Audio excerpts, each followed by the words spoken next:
Барлықтарыңызға сәлем. Бүгінгі видеода секретарша атты киноны қысқаша айтып беретін боламын. Видео басталмас бұрын сіздерге кішігірім өтініш. Осы видеоға лайк басып арнаға тіркеле отырыңыздар. Кино Ли атты психологиялық аурумен ауыратын қыздың клиникаға келіп емделіп жүргенімен басталады. Ли өз денесіне түрлі үшкір заттарды тығу арқылы ләззат алатын психологиялық аурумен ауырады. Дәрігерлер Лидің бұл ауру неден болғанын түсіне алмай, сол күйі қызды емдеу жолдарын таба алмайды. Ли ата-анасының үйіне келіп өзіне жайлы орын тауып алып, ыстық шәйнекті санына тақап, содан ләззат алып ұйқыға кетеді. Ертеңіне Ли печат машинасында жазып үйренетін арнайы қосымшаға қатысып жүрген болатын. Кешкісіне өзіне жұмыс қарастырып отырып, секретарша керек деген жарнамаға телефон соғып сұхбаттасуға алдын ала жазылады. Жұмыс бойынша кездесуге алдын ала дайындалады, өйткені ол бұрын соңды еш жерде жұмыс жасап көрмеген. Ертеңіне адрес бойынша офиске келеді. Ішке кіргенде жұмыс беруші адвокатпен сөйлеседі. Адвокат Лиден өзі туралы ақпарат сұрай бастайды. Вы беременны? Нет. Но вы родите ребенка.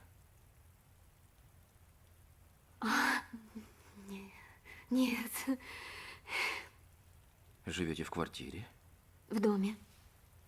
Осылайша Лиді жұмысқа қабылдап, бастығы кофе жасап әкелуін сұрайды. Ли болса кофені жасай алмай сасқалақтап қорыққанын барлығын бардақ қылады. Бастығы оған көптеген құжаттарды реттеуге береді. Лиге бұл ауыр соғады, өйткені құжаттардан басқа телефоннан келген әрбір қоңырауға жауап беріп, одан қалдық бастығына шай тасумен жұмыс күні осылайша ауыр өтетін. Демалыс күні сыныптасымен кездесіп, бала күндегі қызықты оқиғаларды есіне түсіп, арқа-жарқа болып күліп отырғанда, сол кафеде оны өз бастығы көріп қалып, Лиді қатты қызғанып кетеді. Келесі күні бастығы жұмысқа ашуланып келіп, Лиге құжаттарды дұрыс толтырмаған үшін айқайлап ұрсып тастайды. Ли құжаттарды қайта реттеу барысында қайтадан көптеген қателіктер жібереді. Бұны көрген бастығы Лиді өз кабинетіне шақырып, өзі жазған құжаттарын қайта өзіне оқытады. Кенеттен бастығы қыздың жамбасынан салып қалады. То, что вы обратились ко мне. Бұны байқаған қыз үндемейді, өйткені қызға бұл керісінше ұнап қалады. Бастығы Лиді әр қатесі үшін жамбасынан ұрып кайф алады. Келесі күні Ли құжаттарды толтыру барысында әдейі қате жазып, қайта бастығын алып келеді. Бастығы бұл жолы ұрыспай жай ғана жамбасынан ұрып, ендігі келгенде арнайы образбен келуін сұрайды. Бұны естіген Ли келесі күннен бастап түрлі сексуальный образға кіріп, бастығына құжаттарды солай әкеліп жүреді. Кешкісін Ли жігіттерді қалай арбап алу керектігі бойынша журналда мақала оқып, өзі бастығын ойлап қозып кетеді. Қатты қозып кеткен Ли өз саусақтары арқылы өзіне ләззат сыйлайды. Ли жұмыс уақытында бастығының назарын өзіне аудару үшін түрлі қылықтар жасайды. Бірақ бастығы бос болмай, Лиге назар аудармай, сол күні Лимен сөйлеспей қояды. Аяқ асты Лидің әкесі ауырып қалып ауруханаға түседі. Қыз болса бұған қатты қайғырып, кешкісін сырласу үшін бастығының үйіне келеді. Бастығы болса қызға не болғанын түсінбей, сол күйі үйіне кіргізбей қайтарып жібереді.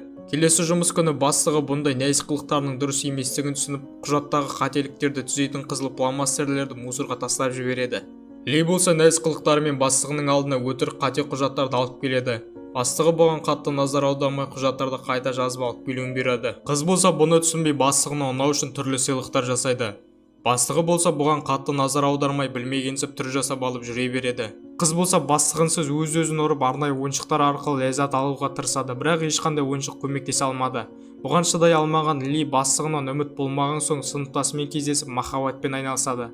Ли бірақ кластасынан ләззат алмады, өйткені кластасы бастығы сияқты пошлы емес екен, бір сөзбен айтқанда балада опыт жоқ. Арада біраз күндер өтеді. Бастығы секретарша Лиді өз кабинетіне шақырып алып, оған шешінуін береді. Солай екеуі әбден шаптымар деп айқайлай отырып, айналысып жатқан істерін аяқтап алады. Бастығы кешкісін Лидің суреттері мен қате жазылған құжаттарын жинап алып өртеп жібереді. Ертеңіне қайта Лиді өз кабинетіне шақырып алып, оған сен жалғыз тұрасың ба, бала-шағаң жоқ па деп сұраққа астына алып тергей бастайды. Ұзақ әңгімеден кейін бастығы Лиді жұмыстан шығарып жібереді. Ли бастығына жақсы көретіндігін айтып, жұмыста қалдыруын өтінеді. Сол уақытта бастығы Лиді өз ләззатын қандыру үшін жұмыс қалғанын айтып, араларында ешқандай сезім жоқтығын айтады. Ли заттарын жинап жұмыстан кетіп қалады. Жол бойы заттарын құшақтап үйіне жылап қайтады. Үйіндегілерге жұмыстан шығып кеткенін айтпай, күнде таңертең жұмысқа бара жатқандай кейіп танытады. Ли офистің қасынан өтіп бара жатырып, жұмысқа жаңадан секретарша алғанын көреді. Осылайша арада біраз күндер өтеді. Ли бастығы сияқты пошлый жігіт іздейді, бірақ барлығы есі дұрыс емес, тормыз болатын. Ойламаған жерден өз сыныптасы үйленуге ұсыныс жасайды. Ли болса келісімін береді. Той болатын күні Ли қашып кетіп, бұрынғы жұмыс орнына келіп, бастығына одан басқа ешкімді жақсы көрмейтіндігін айтады. Бастығы болса бұны тексеріп көру үшін қыздың қолын үстел үстіне қойып кетіп офиске қайта келгенше осылай отыр деп шарт қойып шығып кетеді. Арада біраз уақыт өтеді, күн ұясына батады. Ли қолын үстел үстінен алмай тапжылмай отырады. Бұл уақытта бастығы сырттан қызды бақылап тұрады. Шыдамдылығын тексеріп көру үшін қызға телефон соғады. Қыз болса телефонды қолымен емес аузының көмегі арқылы алады. Түннің бір уағында сыныптасы келіп қызды алып кетпекші болады. Ли болса қарсылық танытып орнынан тапжылмай отырады. Арада біраз күндер өтеді. Бастығы Лидің өзіне шынайы ғашық екені көз жеткізіп офиске келіп қызға ұсыныс жасайды. Осылайша екеуі үйленеді. Ли өзінің мақсатына қол жеткізеді. Күнде өздеріне ұнайтын іспен айналысып шаптымар аяғың талмасын деп ләззат алып бақытты өмір сүреді. Ли жігітінің арқасында психологиялық ауруынан айығады. Осылайша кинода аяқталады. Видео ұнаса лайк басып арнаға тіркеліп қолдау көрсете отырыңыздар.